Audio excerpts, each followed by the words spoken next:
Oh, Bo, you are actually really good. I've heard so many different things from people who play Bo, saying it's amazing, saying it's terrible in various different patches. Right now, I don't think Bo is thought of as one of the strongest weapons in the game, but man, as a ranged weapon goes, I feel like Bo is crazy good. Or maybe it's just Boltcaster that's this good. I don't know. What I do know is that this build feels really good to play. It feels durable. It is insanely mobile, very hard for people to catch, and we deal a ton of damage with that Boltcaster. As someone who has played many of the ranged weapons but dabbled very little in Bow, I mean, this is literally my second video on Bow since I started making videos, and I've been here since the beginning of the game, so I'm very, very new and very green to this weapon, but holy crap, man, it feels good. And I feel like it's one of those ranged weapons, kind of like musket, that when you put the practice into it, you will see huge rewards for your effort. As always, I've got a breakdown of the build that I'm playing here at the end of the video. And yes, I have got a written guide to this build linked down below for you guys too, if you want to check that out. Now let's get into that PvP commentary. The first clip here, we've already picked up a couple of kills on these guys. Big damage right off the bat. You guys can see it. Not only the bow, but Boltcaster makes that Rapier absolutely sting. That 20% lightning damage on light and heavies is huge because Rapier is such a light attack weapon. I mean, you use so many light attacks on this weapon. Evade is basically built around using light attacks, and I get caught really bad there with my stam low as these guys are hitting me, and I'm just trying to stick out that offensive combo a little bit longer than I should have, but it ends up working out because, well, we're playing a bow build. We don't have to go for 10k health if we want to hit hard on a build like this, which is probably one of my favorite things about this kind of a setup versus something like glass cannon musket. In order for musket to hit hard, you have to really invest into that damage, and with this build here, I mean, we've got... in this particular clip, we've got 150 con right now, and I know that that means that we are running, I think it's 350 plus dex and about 100 in intelligence. Now, I'll talk a little bit more about the attribute spreads that I tried at the end of the video, but I tried a few different things, and I liked sitting at around 100 to 150 constitution for this kind of a setup. And this guy here, man, oh my god, he's literally just trolling. He's just running in circles around this thing. I keep getting stuck on the corners.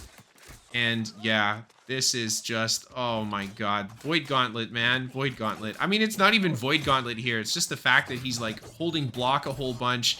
He's in a heavier armor weight.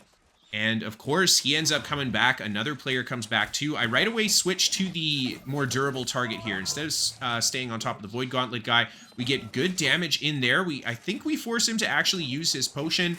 And then there is a nice explosive arrow. Now, if you guys saw the video that I did previously on Bow where I played with Drask, he was using the explosive arrow, but he was not using the additional perks on it. He just had the base explosive arrow, and the reason that I think he went for this kind of a setup is because of the AoE splash that explosive arrow has, and that's something you're going to see me use a lot in my gameplay because, well, my aim is not the best, especially with this bow, which is kind of a new weapon for me. And having that big AoE is great, not only to apply damage to multiple targets, but finishing off a target that's running in circles and trying to get away. Oh my god, this poor guy comes out with his greatsword. Holy crap, we just do huge damage on him before he can even swap there. He ends up going down, and then again, we've got this very tanky guy to deal with. We do manage to kind of bait him into a really bad exchange, though. And there are the few light attacks into the poke to finish him off. Now, moving on to the next clip. Again, hanging out at the enemy OPR side. This is what I do. You guys know that. This is how you find those solo 1vx fights. You go off to the side here and you just try to pull a few people away. We managed to finish off a player that's quite low health and running away from the big fight out at the front there. And then as I'm retreating, I have two enemy players that chase. It looks like we've got one Fire Staff and Void Gauntlet player and what looks like a Sword and Board player in the back there.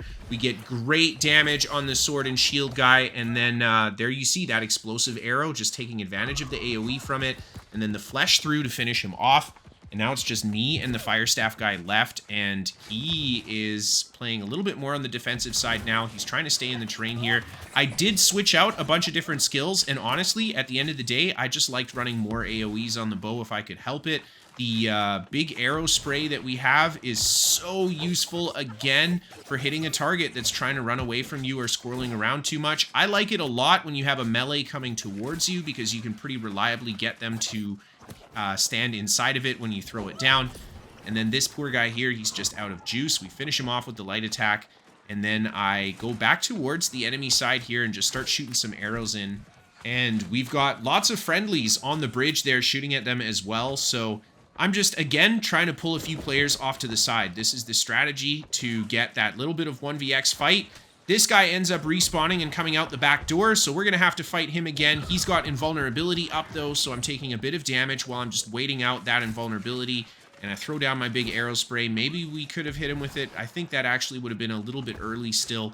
And it looks like 2 fire mages. Oh man, good thing I build into that fire resist, hey? They start putting a lot of damage into me. I pop my ultimate just to heal up as quick as I can. We've got the cleanse potion coming up soon too, so that's good. He throws down his big AoE immobilize. I managed to just get out of range. I counter with the AoE from the bow, and then right away get on top of this guy with the rapier. He is slow to swap to any of his back weapon there or go for a different plan, so we managed to catch him off guard, take him down, and then the last guy ends up running off, and we don't manage to seal a kill on him.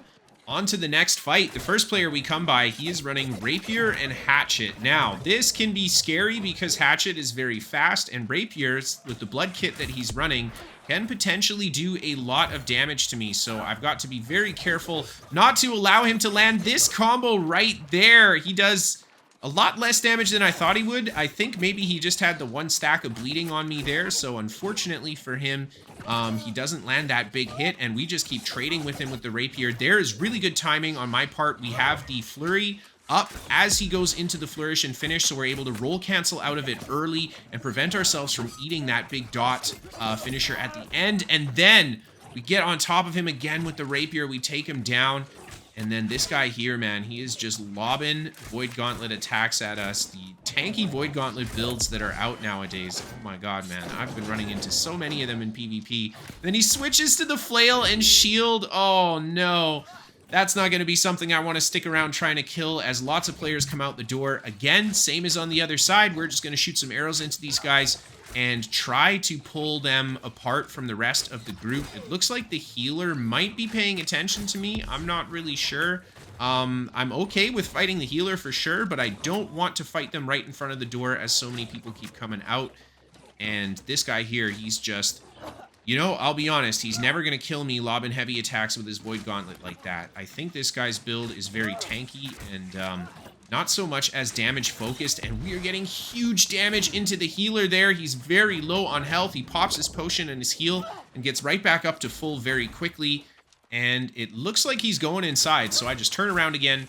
We're going to keep fighting this tanky Void Gauntlet guy, and man, just feeding him attacks with my bow. We're trying not to overcommit to anything. Looks like the healer actually went up top to go and come around there, and we do have a Great Axe player that's come into the mix here. He's got a Great Axe, sword, and shield, which is not fun for me. That is going to be tricky to stay away from. Thank God bow has so much freaking haste on it that we can just walk out of pretty much anything. He starts going for that spin. He catches me with a few of them. Once we get hit by that spin, we are hit by the little bit of snare attached to melee attacks. So that is very bad for trying to get away from the rest of the pressure here. But again, I just try my best to stay very aggressive with the rapier. We managed to get good damage off on the healer there too. I shoot some arrows at him. Unfortunately, he manages to get away. And we've got this sword and shield guy heavy on my tail here. He chases me down. He goes again into the spin. I go for the flesh through. We get some damage on him, but the healer heals him up right away. And now they're both chasing me. Oh man, this guy is rapier and life staff as a healer. So I get on top of him with a flurry into the evade. We almost kill him outright with that combo. That is actually insane. How squishy is this guy? How much damage does this build do? We're still running 150 con in this clip, so holy crap. Anyway, we do manage to take him down with that, and then the Great Axe player ends up running off, and now it's just us and Big Rick, and he is just doing exactly what he wants to do, trolling and being tanky, but that's okay. He can block all he wants in light armor with that shield, or sorry, medium armor with that shield. We're just going to keep feeding him heavy attacks and doing our best to keep that stamina as low as possible for him. And you can see the pressure is actually working. With the Rapier out, we're able to put enough damage in, and then there is that big AoE off of the explosive arrow.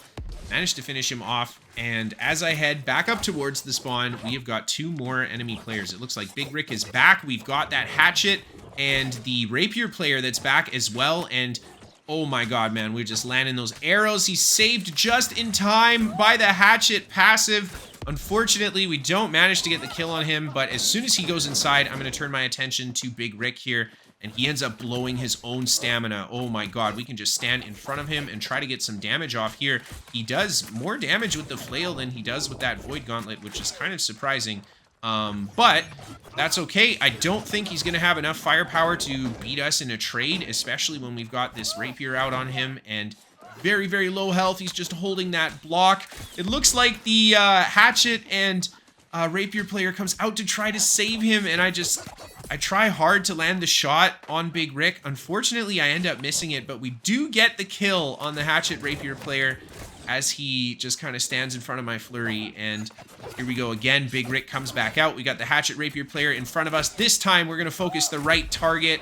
Oh man, that AoE splash just so good. And that's another thing I gotta say about Boltcaster. The fact that it changes all our damage to lightning is huge, because that explosive arrow normally would deal fire damage, which tons of people build against. They do not build against lightning damage. So yeah, really nice weapon. Honestly, that's what brings this whole build together, is that Boltcaster. And again, I'm just doing my best to put the pressure into Big Rick. I get a few nice backstabs there with the flesh, though, and that's going to be enough to win that fight. Now, moving on to the final clip that I have for you guys, and this one's a little bit shorter. I cut out a lot of it. We did get a couple kills over, like, the 7 minutes before what you guys are seeing here, but it was mostly just running around kiting these guys and trying to pick up a kill where I could. There's a nice example of just the damage that the bow has. That poor guy takes so much damage. He ends up going down, and then I kill the bear. I summon the thing that he ended up dropping, and I go inside and right away jump on top of the Firestaff Blunderbuss player. We get really good damage on him. The Greatsword player on top of me as well. He just pops the heal as I go for that explosive arrow. I took a big risk dropping my stam at that moment, but both of these guys ended up taking enough damage that they didn't capitalize on my stam dropping. And then we get a nice kill on the Firestaff player, and then right away we just put the damage into the spawner here. Then it's just me and the Greatsword and Hatchet player, and this guy's coming in very aggressive. He's just eating all my shots, and the kill steal from the summoned Wraith. Gotta love to see it. Here's a look at the build, guys. So in the footage, I tried various different stuff. If you want to go for 150 con, I would actually recommend that you take 50 points out of Dex. You won't have that final Dex passive for the crit chance, but this way you at least get to have 150 con on this kind of a build and still maintain good damage with the bow and the Rapier. Then here's a look at the Rapier side of things. Same old Rapier tree you guys have seen from me. Absolutely love to play it in PvP. Let's take a look at that bow tree. So this is the one that I ended up landing on in the end. I like the explosive arrow for that big AoE. I like the penetrating shot because you can cancel the heavy attack with the penetrating shot at the end and get a huge damage combo. And then the AoE from the rain of arrows is just too valuable to pass up. And then with this kind of a setup, we can have all of the offensive perks or passives minus the rend on headshot. And headshots are something that's pretty unreliable, especially with a bow in PvP. So yeah, I really like this bow tree. Really, really well done. I got to give big thanks to Drask O'Malley from the previous video that I did. He showed me his bow tree, and I just made a few little changes to it. And that's basically it. Taking a look at the weapons here, of course, the Rapier has lightning damage on it. We got the Narwhal Tusk with Sundering Stacks. On Boltcaster, I went with Penetrating the Empowered. You could go for Plague Crits. It's really up to the user here. The Disease is really useful, but if you want more burst, obviously Penetrating the Empowered is going to be the way to go. And then taking a look at the equipment here, of course, we got that Vital Synergy chest. We need Leeching Flurry that we have on the hat. Hasted Vigor is a also must-have. With Hasted Vigor, we can easily push to Haste Cap and OPR. And then, of course, we got the winged leather shoes. Shirking heels on every single piece, except the chest piece. I would like to have shirking heels on there too. And then as much refreshing as possible. Freedom isn't really a must-need because we have 300 dex. Endless Thirst, definitely the way to go. If you're cycling between 2 different potions, it is so bis right now. Yeah, you absolutely got to use Endless Thirst. For the ring, I've got a very poor version of the right ring, but we've got Healing Breeze, we got Hardy, and we got Lightning Damage, which is exactly what we want. And then that amulet is perfect as well. Of course, all of the Rune Glass gems are lightning damage. The bow sits at Empower Cap on this build. It actually goes over, and the Rapier is really close. If we had Omni, we'd be even closer. And that's the build, guys. Thank you so much for watching. I hope you enjoyed, and I'll see you next time.